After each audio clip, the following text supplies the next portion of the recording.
I don't know if he'll be as high on his Steelers as he was last week. I know. I was going to say he come crashing down. That Steelers, and Big Ben, Chris, was okay. I'm not going to make him out to be the scapegoat. He was okay. I don't know. They got no running game. The reason I picked the running game Raiders, is zero. Right. Zero. And the reason I picked the Raiders in that game, Rob, I was shocked. And I thought Pittsburgh might win, but I thought it'd be close. I just don't think the Steelers can muster up that much offense. Wow. And I thought even if they win, Raiders it's without be Jacobs, right? They were out without their running back.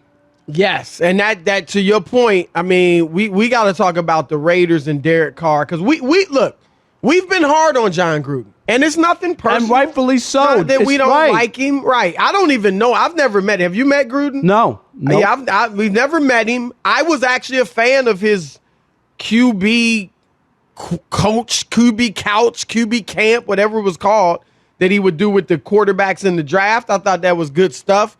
I like him as a commentator, so I like all that. But, Rob, we keep it real. And his record, I mean, it's his fourth year now with the Raiders. He was given this contract as if he's Bill Belichick. Unprecedented 10 years, contract. Yeah, $100 million guaranteed. I mean, and we were like, look, you got to show and prove. And so far, so good. Now, remember, last year, of course, they started 6-3. Which is a good record. And if you remember, they beat Kansas City in the first half. They everybody beat New Orleans, won at Cleveland. Like, they had some good wins. So you had to be thinking, we know Rob G, super producer Rob G, big Raiders fan. Rob, he was thinking he was on to something. And obviously it came crashing down in the second half of the season. So it's early. But, Rob, the first thing I'm going to say, then I'm going to turn it over to you. I'll be quick about this. Derek Carr. And it's 2 games. All right. It could be completely different, in 2 weeks. Because last year, first half of the season, we know who was the MVP, Rob. It was Russell Wilson, right? He was cooking. And boy, did that ship sink. Right. I mean, he didn't even end up getting a vote, Which is crazy, Chris. If you would go back and talk about the first 4 or 5 weeks, for sure he was getting votes. And even, I think, a little longer. It was about 7. Was it that 8 long? weeks, Okay. if I'm not mistaken. Yeah, I mean, he was cooking. And Derek Carr, though, Rob, is in the hunt. He's in the hunt right now. They're 2-0. They've got 2 great wins. There might not be a team with 2 better wins. I'm not saying they definitely have the best wins because I haven't really looked at, off the top of my head. But to beat the Ravens, and even though, right, they beat the Ravens at home. And the Steelers. In overtime in a game that they shouldn't have won. Remember, Lamar turned the ball over twice, Chris, and they got the win. They capitalized. Right. Yes. So they have 2 great wins, and Carr, Rob, he leads the league in passing yardage. He's been tremendous. Speaking of that, how did Matthew Stafford look yesterday? Was he the best quarterback we've ever seen? No. Okay. He looked good. He was fine. No, you know I'm not saying, but it came down. Bring people down to earth. Yeah. Okay. Right. Bring people look.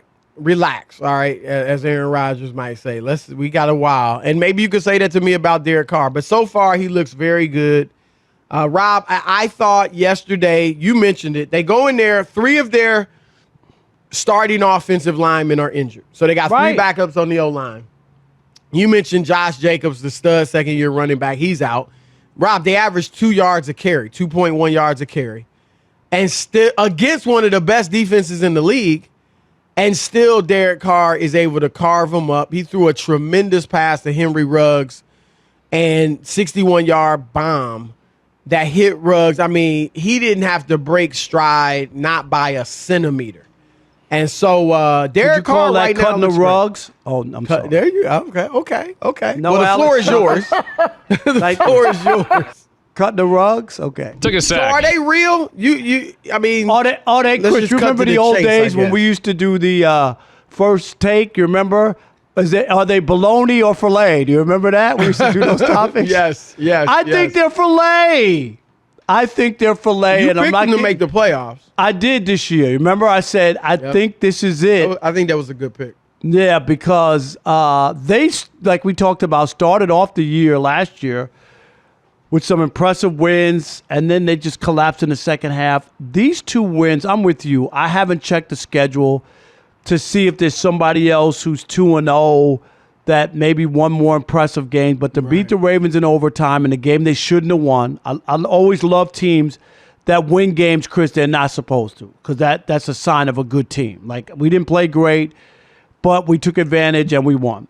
And then to go into Pittsburgh without your star running back, thinking, this is going to be a struggle. Right, and what'd you say? They're offensive linemen too, right? 3 offensive linemen out. Yep. Right. So you're like, this is going to be a tough battle, and look at what Pittsburgh's defense did to the Bills, who were clowning everybody last year, right? Yep. Throwing the ball around the yard like it was lunchtime, like that. That's how they played, and to shut them down after they were up 10-0 in that game and win that easily after that, and then to back it up. With that win after the first game of the year, I just like what they're doing. I think John Gruden understands, like, this is 4 years in. I know he has a 10-year contract. He's not sweating bullets. Right, he's because he's going to get that money regardless, Chris. But there comes a time when you got to ante up. And I'm talking about players. I'm talking about John Gruden. And we should bring Mayock would be the one anteing up. Well, he's the one who's going to be his head's on the chopping block. If something happens, right. But we should also, before, Chris, you jump in, I think let's add Rob G to this conversation. Oh, I forgot. He's not here. Yeah. Because he's the biggest Raider guy going. Rob, you could text me some excited. He's hyped. But you got to be pumped about where your Raiders are. And, Chris, where are you? Is this bologna or filet?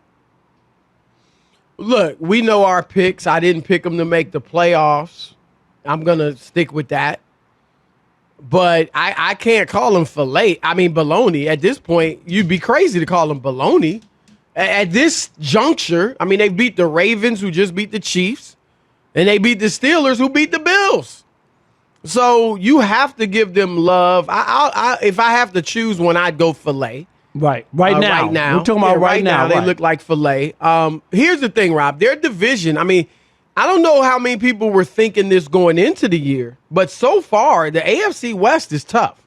We know Kansas City is what it is. The Chargers, pretty good. I know they lost yesterday to Dallas. They have to be more disciplined because they blew that game to Dallas. As much as you might want to give Dak Prescott props, and look, he got to win. You get breaks. Right. Everybody gets breaks. But you're right, Chris. They what did they do? They two penalties that one. Literally, right?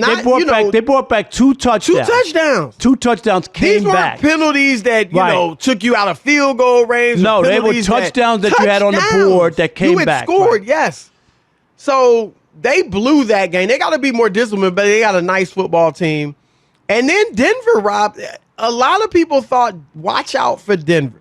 And Teddy Bridgewater is a little like I think he's better. I don't know where you are on this, but we talked about Tyrod Taylor, and he's solid. He's a little more than a backup and a little less than a franchise quarterback, right? Tyrod Taylor. And Teddy Bridgewater is in that vein, but I think Teddy's a little better than Tyrod. I agree. Right, so Teddy had something going in Minnesota. Yep. Before he got seriously hurt. You remember that team was pretty good. Remember guys were crying when he got injured because he was there. He was a great leader there, and he had, like you said, they had something going. Chris, so can I give you the stat real quick? Let me just give you this. Yep. Let me give you the stat on Teddy Bridgewater real quick. The win Sunday. Broncos quarterback Teddy Bridgewater becomes the 4th player in NFL history to open a season with 2 touchdowns, no interceptions, 75% completions, right? Minimum of 12 attempts in each of the first 2 games. Guess who? You ready for the other 3 quarterbacks? Wait, so he's the 4th to... So just 2 touchdowns, no picks, and in 75 each game. Right, and 75% completion. That's the key number. Wow, yeah, right. Because that 2 touchdowns not that them like that. Right, 75%. Okay, right. Bridgewater. Let me guess. Okay, so 3. You got 2 you will know, and 1 you're not going to remember. He was really good, hit and miss. Way back in the day. Nah, in the 90s. It's just you, All right. you might not be thinking about him. The other I'm two gonna you'll know. say Mahomes is one. Is that Nope. right? No. Rodgers. Yep. 2015. 90s. No. Get the other guy. The other guy in the 2000s. You got Rodgers. Tannehill. That's a Nope. that's a out of the box one. You ready? Take one more guess. Mahomes, Rodgers. Just retired. Who just retired? Breeze. Yeah. Breeze. Drew Brees. And the quarterback. All right, so it's Drew Brees, Chris, in 2018, Aaron Rodgers in 2015, and Jeff George in 1994. Yeah, I would. That you we'd would be never here all think night of his before- name, right? Right. Wow. Okay. Yep. So that would be those are the only guys who have done that with 75% completion in the first two games to start the season. Nah, So, he's looked great. And Rob, we know they got a strong defense. So They do. So if the Raiders make the playoffs, I mean, they'll go through the gauntlet. Like their next game is Miami, which is tough. Then the Chargers, Bears, Broncos, Eagles, Giants, Chiefs. So they got a tough road to hoe, but so far they look very good, Rob. And I would give you that they're at this point you got to say they're filet.